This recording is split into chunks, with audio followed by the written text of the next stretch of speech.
Gusto kayo lahat? Okay lang ba kayo? Parang tahimik na ata. Okay lang kayo, guys? Or nahihiya lang kayo? Bawal mahiya. Dapat pag nasa show ng Grace Note, hindi nahihiya. Sobrang nakakatuwa. Ang dami ko nakikita mga bagong mukha. Meron ba dito bumiyahe pa ng malayo para manood ng show na to? Saan ka galing? Sa Marikina? Parang siya kayo sa kabila. Meron dito kaibigan namin bumiyahe pa siya galing La Union. Kagabi pumunta rin siya sa La Union League namin. Tapos bumiyahe siya. Ako na dito, si Alois, thank you. Meron ba dito bumiyahe ng from South and from Pangasinan, guys! Meron dito, salamat. Sa pala pa naman natin. Meron taga Laguna. Taga Bulacan. First week, sobrang natutuwa kami din. Galing tayo sa iba't ibang lugar.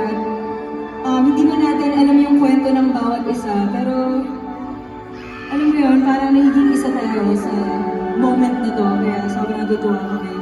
At hindi man natin alam kung iba sa inyo dito, maaaring may pinagdadaanan, maaaring iba sa inyo dito iniwan, or kinalimutan, mga gano'n. May nakapagsabi na ba sa'yo na hindi kita pagpagalit? Sabi ni ate, wala! Pero okay lang yung ate kasi yun yung mga linyahan ng mga sa umpisa lang magaling. Yung mga nangangako pero napapako.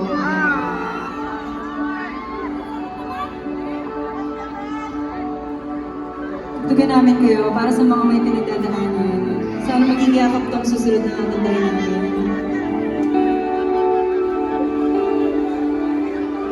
At minsan naapektuhan din talaga ako.